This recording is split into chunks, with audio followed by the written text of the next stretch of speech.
To our amazing viewers at Cheating Tales Lab, welcome and thank you. Your presence makes these stories worth sharing.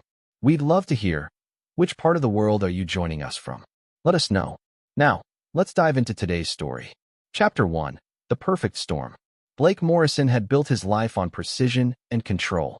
At 42, he owned a successful security consulting firm that specialized in protecting corporate executives from threats they never saw coming. His steel-gray eyes had seen combat in Afghanistan, witnessed betrayal in boardrooms, and now watched his 15-year-old daughter Lucy sleep fitfully in her hospital bed. The machines beeped steadily around her pale form, monitoring vitals that had been declining for 3 weeks. What started as fatigue and headaches had escalated into something the doctors couldn't immediately diagnose. Blake had barely left the hospital, surviving on coffee and determination, while his wife Holly made periodic appearances between what she claimed were work obligations. Holly Morrison had once been the anchor in Blake's turbulent world. They'd met 12 years ago when she was a nurse at the VA hospital where Blake was recovering from his final deployment injuries. She'd been patient with his nightmares, understanding of his need for order, and had given him Lucy, the one pure thing in his life. But lately, something had shifted. Her phone buzzed constantly with messages she'd quickly hide. Her shifts at the private clinic ran longer, and her touch had grown cold. "Mr. Morrison?" Dr. Angela Reeves approached with a concerned expression. "I need to discuss Lucy's latest test results." Blake straightened in his chair, his military bearing automatic. "What did you find?" "Her symptoms are consistent with chronic exposure to a specific type of toxin, something that would cause gradual organ stress and neurological impact. We're running more specialized tests, but I need to ask, has Lucy been taking any new medications, supplements, anything unusual in her diet or environment?" Blake's jaw tightened. "Nothing. She's been healthy her entire life. This came out of nowhere." Dr. Reeves nodded grimly. "Mr. Morrison, this type of poisoning, it's rarely accidental. I'm required to report this to authorities as a potential case of deliberate harm." The words hit Blake like sniper fire. Someone had been poisoning his daughter. His mind immediately began cataloging possibilities, threats, enemies. But in his heart, a darker suspicion was forming. Holly arrived 2 hours later, her designer scrubs pristine despite supposedly coming from a long surgery. "How is she?" she asked, barely glancing at Lucy before checking her phone. "The doctors think someone's been poisoning her," Blake said quietly, watching Holly's reaction. For just a moment, a fraction of a second a trained observer like Blake wouldn't miss. Holly's face went completely blank. Then she gasped dramatically. "Poisoning? That's impossible. Who would want to hurt our baby?"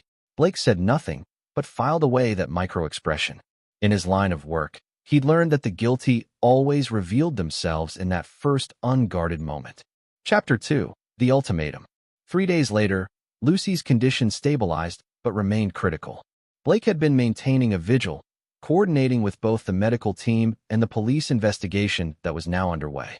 Detective Rita Campos had been asking pointed questions about household dynamics, access to food and drink, and potential suspects. Blake was reviewing security footage from their home cameras when his phone rang. Holly's contact photo, a picture from their wedding where she looked radiant in white, filled the screen. "Blake, you need to come to my dad's birthday party right now." Holly's voice was sharp, urgent. "Make sure you wear your best suit." Blake looked up at Lucy's unconscious form, her face gaunt and pale. "I can't, Holly. This isn't the time. Our daughter is dying.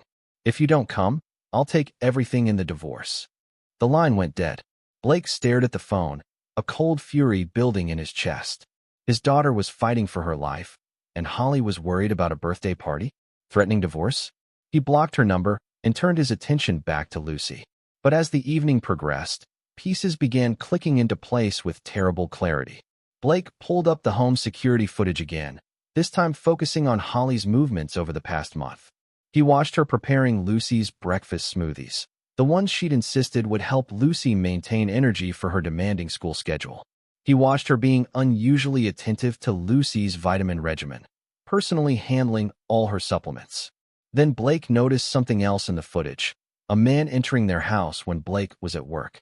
The same man appeared multiple times over several weeks, always when Lucy was at school and Blake was away. Blake enhanced the image and his blood went cold. "Troy Brennan." Holly's ex-boyfriend from nursing school, the one who'd been kicked out of the program for stealing medication. The one Holly claimed she never spoke to anymore. Blake's phone buzzed with a blocked number. Lucy was awake. "Dad?" Her voice was weak, but lucid for the first time in days. "I'm here, sweetheart." Blake took her hand gently. Lucy's eyes filled with tears. "Dad, I'm dying because Mom." She stopped, fear crossing her features. "It's okay, Lucy. You can tell me anything. She's been putting something in my smoothies. She said it was special vitamins to help me lose weight for cheerleading, but they made me feel sick. And there's a man who comes to the house. They argue about me a lot," Mom said. "She said if something happened to me, you'd be too grief-stricken to fight the divorce, and she and Troy could finally be together." Blake's world tilted. His wife hadn't just been cheating. She'd been systematically poisoning their daughter as part of some twisted plan to destroy him emotionally before taking half his assets.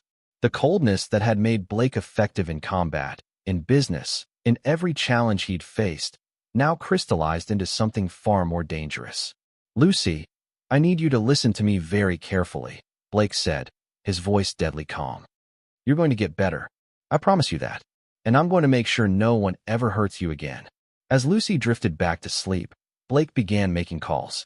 Not to lawyers or police. They would want evidence, due process, justice. Blake wanted something far more immediate and permanent. Chapter 3: The Revelation. Blake spent the night planning while maintaining his vigil. By dawn, he had a complete picture of Holly and Troy's relationship, their financial situation, and their plans. His military training and intelligence gathering served him well. People left digital footprints everywhere if you knew how to look. Troy Brennan was exactly the kind of man Blake had expected. Unemployed, living off girlfriends, with a string of failed relationships marked by financial manipulation. He'd been feeding Holly a fantasy about starting fresh somewhere warm with her settlement money from the divorce. What he hadn't told Holly was that he owed significant money to some very dangerous people, the kind who didn't accept payment plans. Dr. Reeves confirmed that Lucy was responding to treatment now that the source of toxicity had been removed. The specific compound found in her system was a veterinary medication that caused gradual organ stress, something that would be nearly impossible to trace if the victim had died. It was sophisticated, deliberate, and absolutely heartless. Blake's phone rang, another blocked number. "Dad." Lucy's voice was stronger today. "How are you feeling, sweetheart?" "Better." "Dad, I heard Mom talking to that man yesterday when she thought I was asleep. She said the insurance money from my death would be enough to disappear forever. She said you'd probably kill yourself from guilt, and then she'd inherit everything anyway." Blake closed his eyes, the final piece clicking into place. Holly hadn't just been willing to murder their daughter for freedom and money. She'd been counting on Blake's destruction as well. She'd calculated that losing Lucy would break him completely. She was wrong. It was going to forge him into something far more dangerous. "Lucy, I want you to know something. Your mother is never going to hurt you again. But I need you to help me make sure of that. Can you do something for me?" When Holly finally returned to the hospital that afternoon, she found Blake waiting with flowers and an expression of defeat she'd never seen before. "Holly, I'm sorry about hanging up yesterday. You're right. We need to talk about our future. About Lucy's future." His voice was broken, exhausted. "Whatever you want. I can't fight anymore." Holly's eyes lit up with satisfaction she couldn't quite hide. "Blake, I'm glad you're being reasonable. I know this is hard, but sometimes people grow apart. Sometimes love isn't enough. I understand. I've asked my lawyer to draw up papers giving you everything you want. The house, half the business, full custody of Lucy when she recovers. I can't handle the stress of fighting while she's sick." "That's very mature of you," Holly said, already calculating her windfall. "I think this is best for everyone." Blake nodded sadly. "There's just one thing I need to handle first. A business obligation I can't get out of. After that, I'm all yours." Holly smiled and kissed his cheek, the kiss of Judas that sealed her fate. What Holly didn't know was that Blake had spent the morning not with lawyers, but with very different kinds of professionals. The kind who owed him favors from his military days. The kind who understood that some problems required permanent solutions. The war had begun, and Blake Morrison had never lost a war. Chapter 4: The Hunter's Background. 24 hours later, Blake sat in his downtown office as rain streaked the windows. His security consulting firm occupied the entire 15th floor of a steel and glass tower, complete with state-of-the-art surveillance equipment and a team of former military specialists. What his clients didn't know was that Blake's real expertise went far beyond corporate protection. In Afghanistan, Sergeant Blake Morrison had been part of a specialized unit that handled problems the regular army couldn't touch: hostage extraction, deep reconnaissance, and what the Pentagon euphemistically called direct action missions. Blake had been the hunter who tracked high-value targets through mountains and cities, learning their patterns, their weaknesses, their pressure points before moving in for the kill. After his discharge, Blake had channeled those skills into building an empire. Morrison's security didn't just protect executives, it neutralized threats before they materialized. Industrial espionage, corporate sabotage, hostile takeovers. Blake saw them all coming and stopped them cold. His reputation for being absolutely ruthless in protecting his clients had made him wealthy and feared in equal measure. But Blake's most dangerous skill wasn't his tactical training or business acumen. It was his ability to appear completely ordinary while planning extraordinary things. Neighbors saw a devoted father. Clients saw a consummate professional. Even Holly had seen only what Blake allowed her to see, until she decided to destroy everything he cared about. His assistant, Katie Valdez, knocked and entered. Katie was a former Army intelligence officer who'd served under Blake in Kandahar. She was one of the few people who truly understood what Blake was capable of when someone threatened his family. "The surveillance package is in place," Katie reported. "Full audio and video on both targets. Financial records, communications, travel patterns, everything you requested." Blake nodded, studying the files spread across his desk. "What about Troy's debt situation?" "Worse than we thought. He owes Vincent Carrera's organization about $80,000. They've been patient because they thought Holly was a meal ticket, but patience is running thin. Word is they're planning to make an example soon." Vincent Carrera ran the most efficient criminal enterprise in the city, not flashy like the movies, but deadly effective. The kind of organization that disappeared people without leaving traces. Blake had done business with them before, providing security consulting when their legitimate fronts needed protection from competitors. Timeline: Carrera's people are moving tonight. They'll take Troy for a conversation about payment plans. Blake smiled coldly. How unfortunate. It would be terrible if Troy wasn't available for that conversation. Katie raised an eyebrow. "Sir, Troy Brennan is going to have a very bad week, Katie. One that ends with him wishing he'd never heard the name Morrison." Blake's phone buzzed with a text from Holly. "Dinner tonight? We should celebrate our new beginning." He typed back, looking forward to it. What Holly didn't realize was that Blake had been tracking her every move, recording her every conversation with Troy, building a complete picture of their betrayal. Tonight's dinner would be the beginning of his masterpiece, a revenge so complete and devastating that it would serve as a warning to anyone who ever considered threatening his family again. Blake had learned in the military that the most effective operations were the ones where the enemy destroyed themselves. He didn't need to pull the trigger if he could manipulate them into walking off a cliff. And Blake Morrison had found the perfect cliff. Chapter 5: The Web Titans. The restaurant Holly had chosen was expensive and intimate. Exactly the kind of place someone would go to celebrate a victory. Blake arrived first, wearing the charcoal suit she'd specifically requested, and waited at their usual table. To any observer, he looked like a man resigned to his fate. Holly entered like a woman reborn, her hair perfectly styled, wearing a red dress Blake had bought her for their anniversary.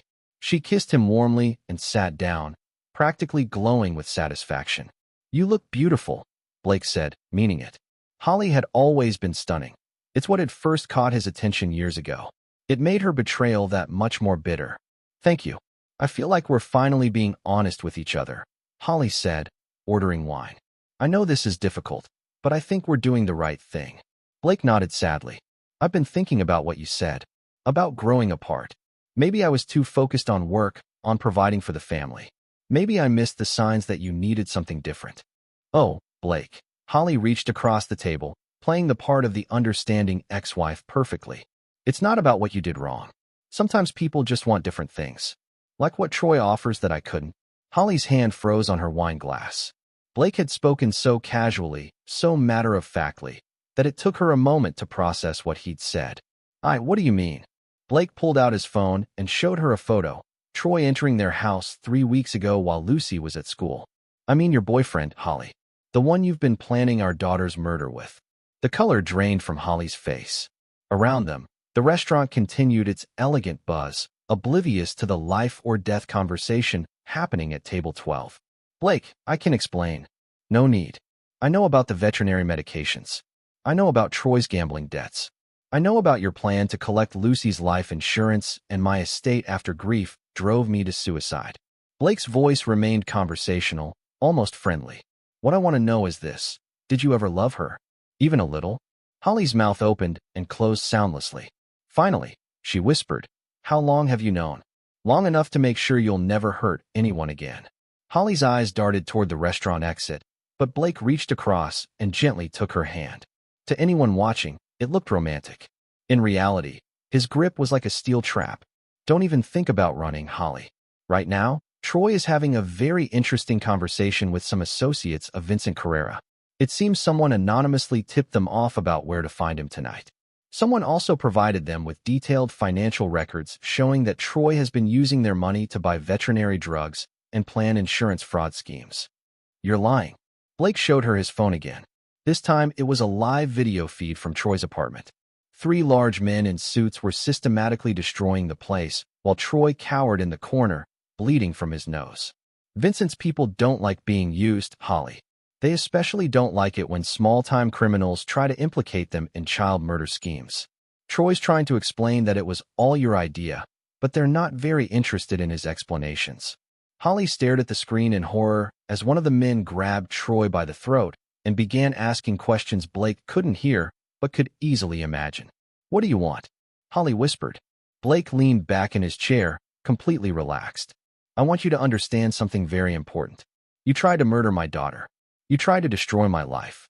You thought you could manipulate me, use my love against me, and walk away rich and free. He leaned forward slightly, his voice dropping to barely above a whisper. You thought wrong. Chapter 6. The First Trap Springs. Blake watched Holly's face cycle through fear, denial, and desperate calculation. She was still looking for an angle, still believing she could manipulate her way out of the situation.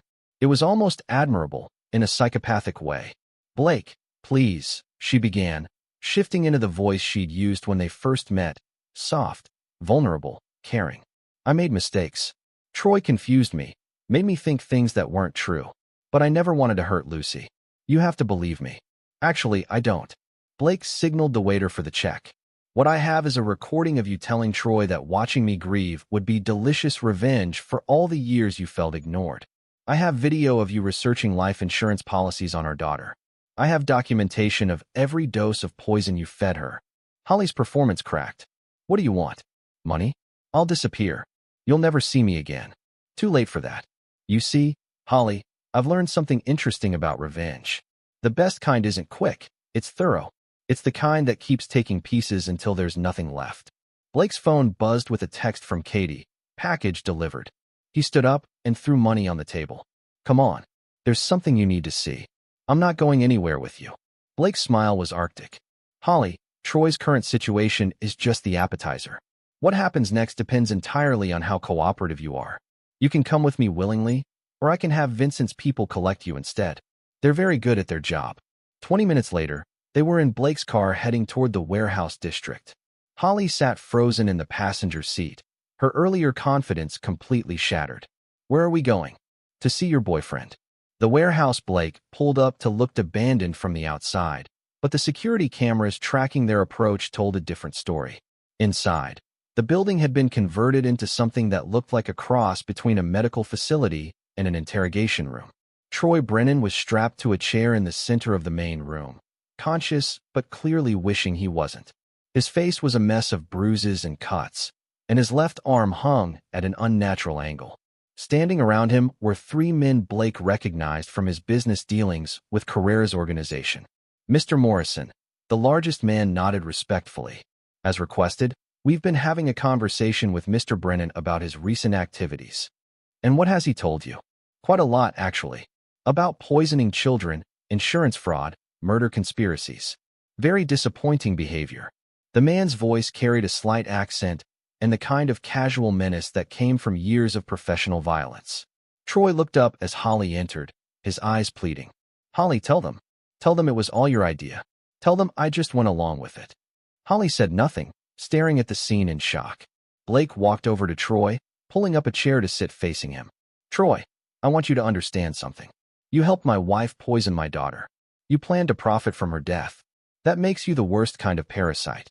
I'm sorry. I'm sorry. It was Holly's plan. She said you were abusive. She said Lucy would be better off dead than living with you. Blake looked back at Holly, who had gone completely white. Is that what you told him? That I was abusive? Blake, because that's interesting, Holly. That's the story someone would tell to justify murdering a child. That's the story someone would tell to make themselves feel better about being a monster. Blake stood up and walked back to Holly. The beautiful thing about revenge, Holly, is that it doesn't have to be fast. Vincent's people are going to take Troy somewhere quiet and ask him a lot more questions. Eventually, he'll tell them everything. Every detail of what you two planned, every sick conversation you had about Lucy's death. What do you want? Holly's voice was barely a whisper. I want you to understand that your life as you knew it is over. I want you to realize that every choice you made led to this moment. And I want you to know that this is just the beginning. Blake's phone rang. Dr. Reeves. Mr. Morrison? I have wonderful news. Lucy's responding beautifully to treatment. She should be able to go home within the week. Blake smiled genuinely for the first time in days. That's the best news I've heard in a long time, Doctor. As he hung up, he looked at Holly and Troy with renewed purpose. Lucy was going to live. Now it was time to make sure her would-be killers experienced something far worse than death. It was time for the real revenge to begin. Chapter 7. The Perfect Storm Unleashed. 1 week later, Lucy Morrison walked out of the hospital holding her father's hand, her color restored and her smile bright. Blake had spent every day with her during recovery, reading books, watching movies, and planning the final stages of his operation. Lucy knew her mother had tried to hurt her, but she didn't know the full extent of what Blake had orchestrated in response. Dad, where's Mom? Lucy asked as they drove home. Your mother is dealing with some consequences of her choices, sweetheart. She won't be bothering us anymore. Lucy nodded solemnly. At 15, she was old enough to understand that some betrayals were unforgivable. What Lucy didn't know was that Holly and Troy were about to experience the most sophisticated revenge campaign Blake had ever designed. It had taken him days to set up, but every piece was now in motion. Troy Brennan had been released from Vincent's warehouse after 3 days of questioning. He was alive but broken, both physically and psychologically. More importantly, he'd been infected with a very specific kind of terror, the knowledge that Carrera's organization was watching his every move, waiting for him to make a single mistake. Blake had arranged for Troy to be given one chance at redemption. Steal something valuable from Holly Morrison and deliver it to Vincent's people as partial payment for his debt. Something that would prove his commitment to making things right. Troy, desperate and terrified, had immediately called Holly with a plan to rob Blake's house while he was at the hospital with Lucy. What Troy didn't know was that Blake had been monitoring all of Holly's communications and had anticipated this exact move. When Holly agreed to meet Troy at the house that evening, she was walking into a trap that would make everything that came before look like child's play. Blake arrived home with Lucy, making sure she was settled and safe before retreating to his home office. From there, he could monitor the security system and watch Holly's final performance. At 9 p.m., Holly's key turned in the front door lock. She entered cautiously, clearly nervous about being in the house she'd shared with Blake for so many years. Troy followed behind her, jumpy and paranoid from his recent experience with Vincent's people. Are you sure he's not coming back tonight? Troy whispered. He's staying at the hospital. He always stays with Lucy overnight, Holly replied, though her confidence seemed forced. They made their way to Blake's study, where Holly knew he kept important documents and a small safe. What they didn't know was that Blake was watching from multiple camera angles, recording everything for later use. What are we looking for? Troy asked, rifling through Blake's desk. Financial documents, account numbers, anything we can use to access his money before the divorce is finalized, Holly said. He's not as smart as he thinks he is. Blake smiled grimly from his office. Holly was about to discover exactly how smart he really was. Troy found the safe and began working on the combination, numbers he'd gotten from watching Blake enter them on previous visits. When the safe opened, both of them stared in amazement at what they found inside. Instead of documents or jewelry, the safe contained a single manila envelope and a smartphone. Troy opened the envelope and found photographs, dozens of them, showing Holly and Troy together over the past months. Meeting in secret, kissing, entering hotels, buying the veterinary drugs that had nearly killed Lucy. The smartphone was already playing a video. It showed Troy being beaten by Vincent's men, with audio of him confessing to planning Lucy's murder and blaming Holly for the idea. "What the hell is this?" Troy whispered. Holly grabbed the phone and saw a text message waiting. "Press play for the rest of the show." When she pressed play, the screen filled with a live video feed from the room they were currently standing in. Blake's voice came through the phone's speaker. "Hello, Holly." "Hello, Troy. I hope you're enjoying your little reunion." Both of them spun around, looking for cameras, but Blake's voice continued calmly. "By now you've seen the evidence I've compiled. What you haven't seen is what I've done with it. Troy, your confession to Vincent's people has been very helpful. Holly, your admission of planning our daughter's murder was particularly illuminating." Holly grabbed Troy's arm. "We have to get out of here." "I'm afraid that's not possible," Blake continued. "You see, about 30 minutes ago, the FBI received an anonymous tip about a child poisoning case involving significant financial fraud. They should be arriving any moment to arrest you both." As if on cue, red and blue lights began flashing through the windows. "But before they arrive," Blake said, "I want you both to know something. You tried to destroy my family. You tried to murder my daughter. You thought you could outsmart me, manipulate me, and walk away rich. The front door burst open as federal agents swarmed the house. You thought wrong." Holly and Troy were face down on the floor in handcuffs within minutes, while FBI agents read them their rights for conspiracy to commit murder, insurance fraud, and child endangerment. From his office, Blake watched with cold satisfaction as his wife and her lover were loaded into separate federal vehicles. The evidence he'd provided would ensure they spent decades in prison, assuming they survived that long. Vincent Carrera's organization didn't forgive people who tried to implicate them in child murder schemes. Blake's revenge was complete, but the story wasn't over yet. Chapter 8: The Reckoning. 6 months later, Blake sat in a federal courthouse watching Holly's sentencing hearing. She had aged years in the months since her arrest, her designer clothes replaced with an orange jumpsuit, her perfectly styled hair now limp and gray at the roots. The woman who had once commanded every room she entered now looked small and broken. Troy had already been sentenced to 30 years without parole. His attempt to negotiate a plea deal by testifying against Holly had backfired spectacularly when the prosecution revealed recordings of him planning Lucy's murder in graphic detail. Even worse for Troy, word had spread through the prison system about his crimes against a child. Child killers didn't last long in general population. Blake had made sure that information reached the right people. "The defendant will rise," Judge Patricia Hendricks commanded. Holly stood unsteadily, her lawyers supporting her arm. She'd lost weight and developed a tremor that made her hands shake constantly. "Holly Morrison, you have been found guilty of conspiracy to commit murder in the first degree, attempted murder, insurance fraud, and child endangerment. Before I pass sentence, do you have anything to say?" Holly looked around the courtroom, her eyes briefly meeting Blake's. He stared back with no expression whatsoever. Not anger, not satisfaction, nothing. To Holly, that absence of emotion was more terrifying than any rage would have been. I want to say I'm sorry," Holly began, her voice cracking. "I made terrible mistakes. I was confused and desperate, and I let someone convince me to do things I never would have done on my own." Judge Hendricks was unimpressed. "Mrs. Morrison, you systematically poisoned your own daughter over the course of several weeks. You planned to profit from her death. You showed no remorse until you were caught. The psychiatric evaluation indicates you are a classic psychopath with narcissistic tendencies." Blake watched Holly's face crumble as the judge continued. "Furthermore, your attempts to blame your co-conspirator for your actions demonstrate a continued lack of accountability. You have shown this court that you are a danger to society and particularly to children." The judge paused, letting the weight of her words settle. "I hereby sentence you to life in prison without the possibility of parole. You will be remanded to the Federal Correctional Institution for Women in Connecticut, where you will remain until your death." Holly collapsed.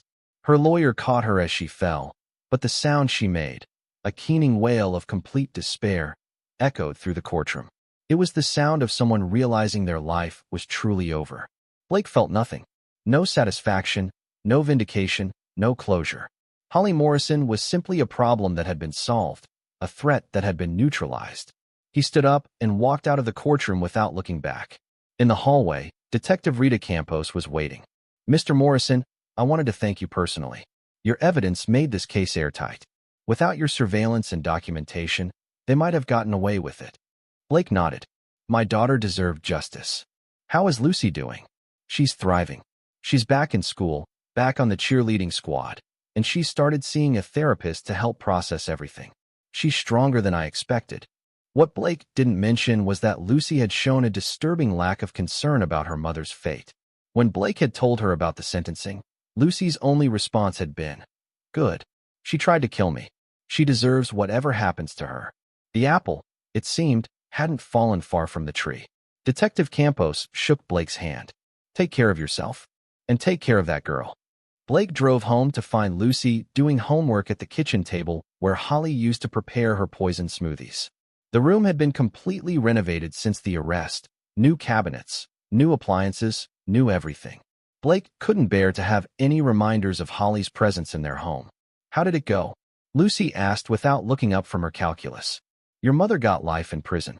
No parole." Lucy nodded and continued working on her math problems. "What about Troy?" 30 years. Though I doubt he'll live to see the end of his sentence." "Good," Lucy said simply. "They both deserve what they're getting." Blake studied his daughter's profile, seeing echoes of his own capacity for coldness. It should have worried him, but instead he felt a grim pride. Lucy would never be a victim again. She understood that some people were predators, and that predators only responded to superior force. "Dad," Lucy looked up at him. "Are we going to be okay? Just the two of us?" Blake sat down across from her and took her hand. "Lucy, we're going to be better than okay. We're going to be unstoppable." Outside, rain began to fall against the windows of their renovated home. Inside, a father and daughter planned their future together, bonded by shared betrayal and the absolute certainty that they would never forgive or forget those who had tried to destroy them. The Morrison family motto had always been simple: "Cross us once, and we'll make sure you never get the chance to do it again." Now it was a family of two, but their resolve had only grown stronger. Chapter 9: New Beginnings. 2 years after Holly's sentencing, Blake Morrison stood in his office reviewing quarterly reports that showed his security firm had doubled in size. Word had spread through corporate circles about how thoroughly he'd dismantled the threat to his family, and executives who valued their safety were willing to pay premium rates for Blake's protection.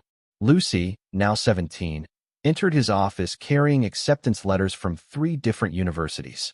She'd grown into a formidable young woman, beautiful like her mother, but with Blake's calculating intelligence and absolute refusal to be manipulated. "Dad, I need to make a decision about college," she said, settling into the chair across from his desk. Blake looked up from his reports. Lucy had changed dramatically since her mother's betrayal.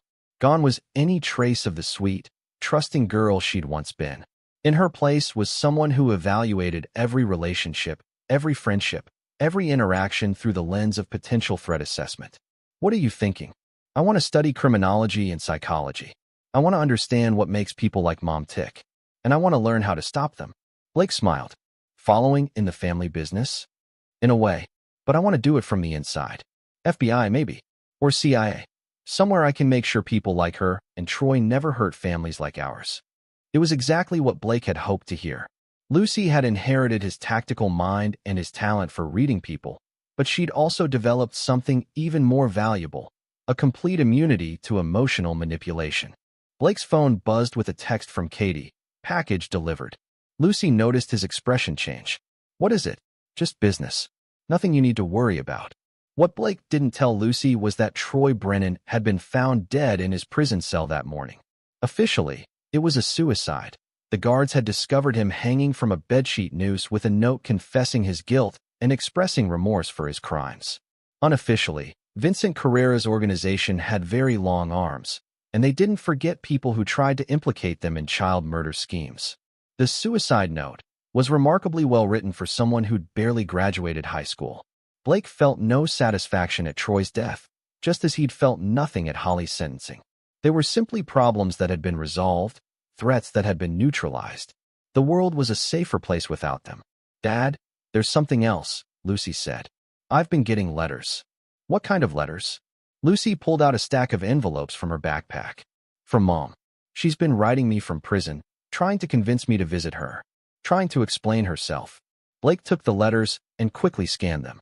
Holly's handwriting showed the deterioration of someone under extreme stress, and her words were a mixture of manipulation, self-pity, and barely concealed rage at Blake. "Have you read all of these?" "Every one. I wanted to understand how her mind works. She still doesn't think she did anything really wrong. She still thinks she's the victim in all this." Blake was impressed despite himself. Lucy was studying her would-be killer with the same detachment a scientist would use to examine a dangerous virus. "What do you want to do about them?" Lucy took the letters back and walked over to Blake's paper shredder. "This." She fed each letter into the machine methodically, watching Holly's words turn into confetti. "She's dead to me, Dad. She tried to kill me for money. There's no coming back from that." Blake stood up and walked around his desk to hug his daughter. "I'm proud of you, Lucy. You're stronger than most adults I know." "I learned from the best," she said, hugging him back. "Mom thought she could destroy us.